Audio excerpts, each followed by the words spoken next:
Please be seated.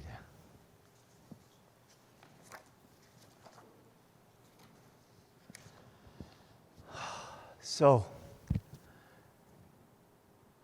these two stories, the story of Jairus' daughter being raised as Jesus takes her by the hand, and the story of the woman who comes as Jesus is on his way to heal Jairus' daughter and touches him to be healed. These stories, they're put together on purpose. It's called intercalation, or they're intercalated, using the biblical scholars' term for this. And they're meant to inform each other. And as I was looking at this, I was asking myself, how do these stories tell us one about the other? And how does the interpretation of them change by having them together instead of each of them alone? And I was really struggling with it. So I decided to look at more of the story and pull back a little bit further and look at more of the context.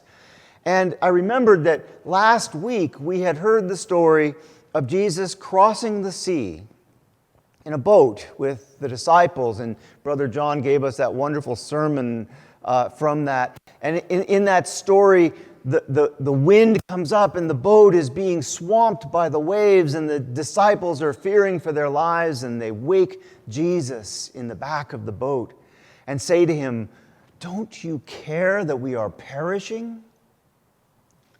And he does that remarkable thing of calming the storm. He rebukes the wind and the waves, and they are calmed. And then he turns to the disciples and he says, "Why did you fear? Have you still no faith?" And that's where I found the first theme, the first thread, to use the metaphor that John used. It's that colorful thread that runs through all of these stories. And that thread is made from fear and faith. And somehow fear and faith are related to each other in an important way here. The rebuke that Jesus gives those disciples, "Why did you fear? Have you no faith?" It begins to open up for us that relationship between fear and faith. And it is also a lesson for us in what Jesus expects of us. Jesus expected those disciples to trust in God. He was disappointed. He rebuked them. He expected them to deal with that storm on their own. Now, I don't know if he expected them to calm the storm, but he certainly expects them to deal with the situation. Why else would he question their fear? Jesus responds to fear by calling us to faith. And then there's another theme, another thread that weaves through all of these stories, and that is vulnerability. The disciples in that boat were afraid. They feared for their lives, but they were also vulnerable. Their fear there was a reason for their fear. And Jesus responds to the disciples' vulnerability by calming the storm. And then today, Jairus comes to Jesus. This important, prominent man comes to Jesus and falls at his feet and repeatedly begs him to come and heal his daughter. This loving parent sees the possibility of salvation for his daughter and comes and throws himself at Jesus' feet. He is as vulnerable as any loving parent would be in that circumstance. And Jesus responds to Jairus' vulnerability by following Jairus to his house. And as they walk towards Jairus' home, presumably to heal the girl, right? A woman appears. And she's the first person in any of these stories besides Jesus himself who does not appear to be afraid. She is at least not stopped by her fear. She has every reason to be afraid. What have we heard about her? We've heard that she has suffered from hemorrhages for 12 years. She had endured much under many physicians.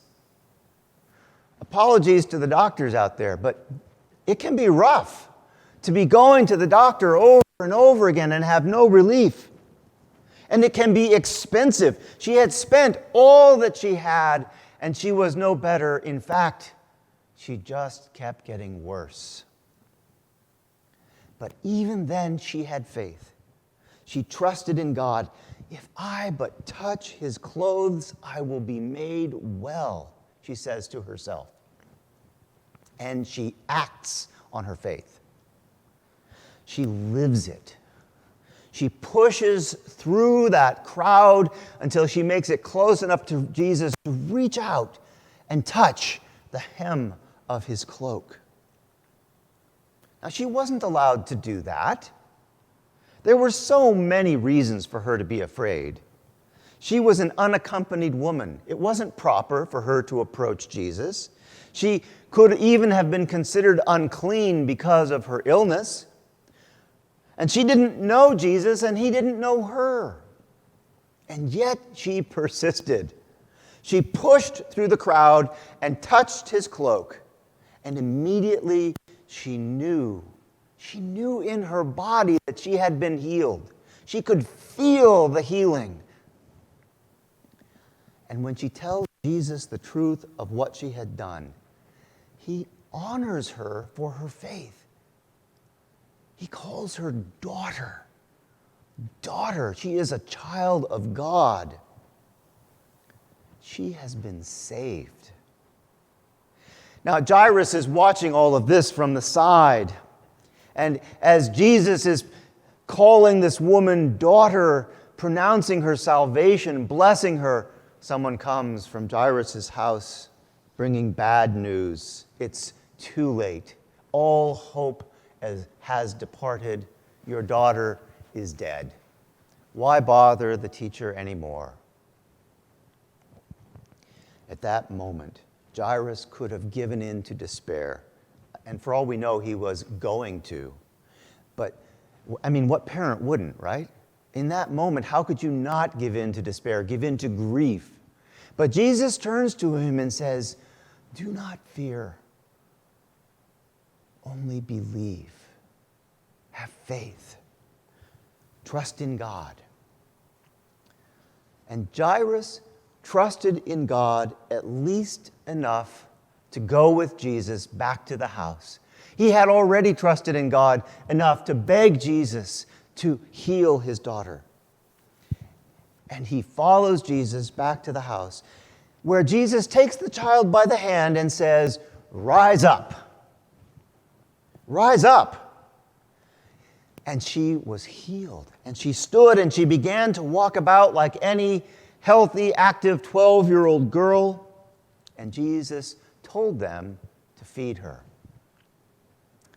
So look at the vulnerabilities in this story. Jesus saw Jairus' vulnerability, certainly.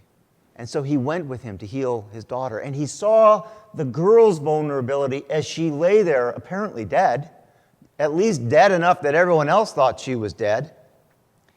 And he took her by the hand and healed her, raised her up.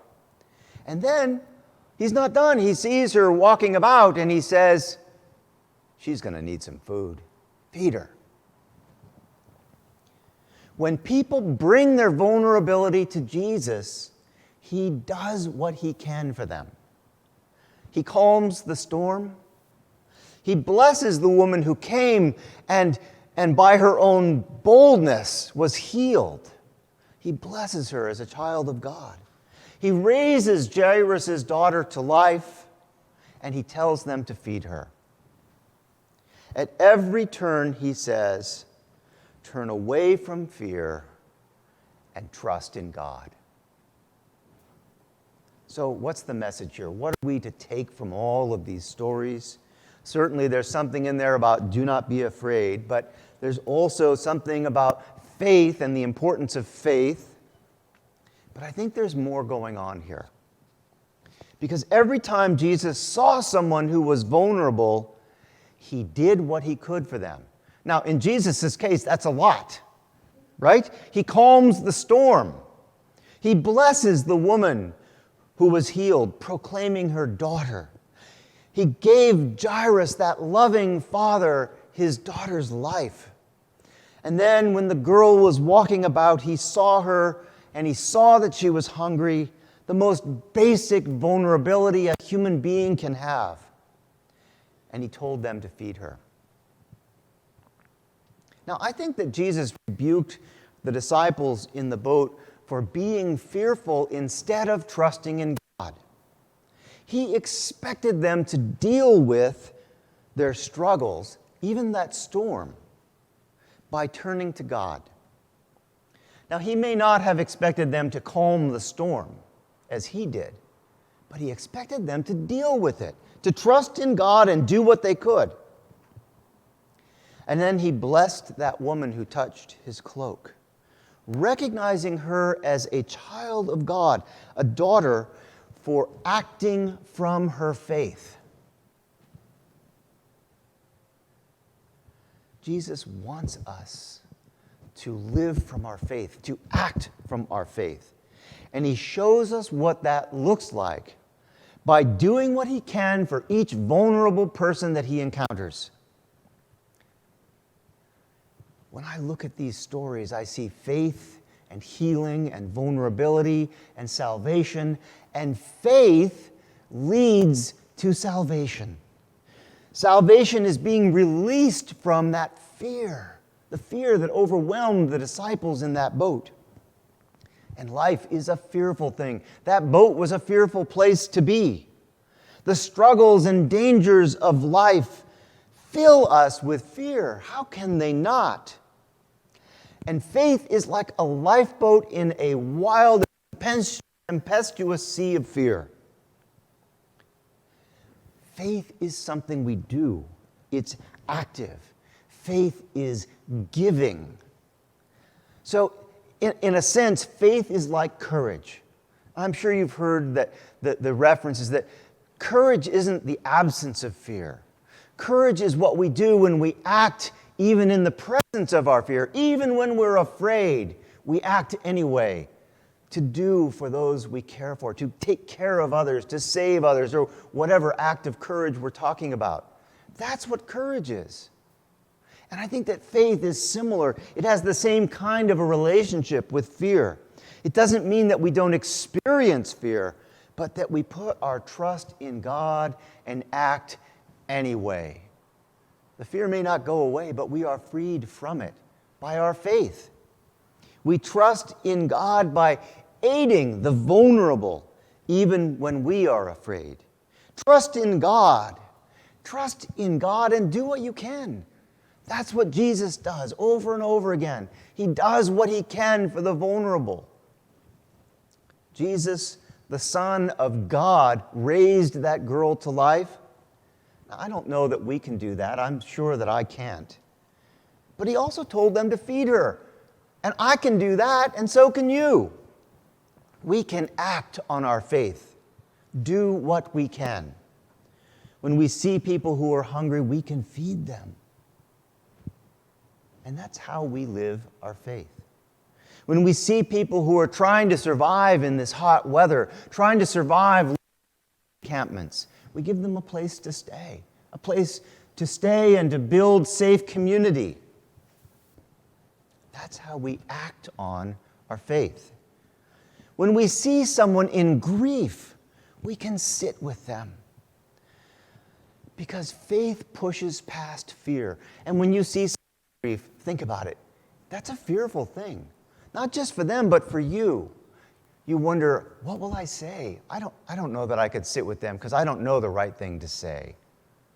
We've all had that thought. I still have that thought, and I'm professionally trained to sit with people in grief.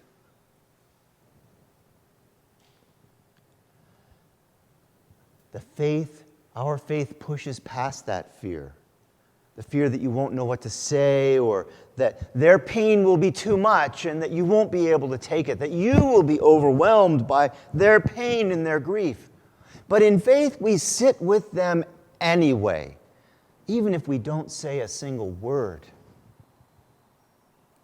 When we see a sister or brother who is stopped by their fear, we can share our faith with them. And do what we can. Do what we can. I don't think I can calm the storm. I don't think I could raise someone's daughter from the dead. But I could help bail. I could row a little harder. I could bring that young girl some food. And I could sit with someone who was grieving. We can feed people when they come to the church. We can provide shelter and a place for the camps when they need a place to stay. We can provide rooms downstairs for the 12-step programs when the building is finally opened and the governor allows us to gather again anyway. We can provide space for the 12-step programs as they help each other overcome their addictions. We can do things. We don't have to be stopped by fear because we have the love of God. God loves you. You are a child of God. You are a beloved child of God. God is with you. God is in you. God is among us. God is here for us. And God acts through us for others. Life is scary. And we will be frightened. And we have the presence of God. We have the courage of our faith. So let's just have faith and do what we can.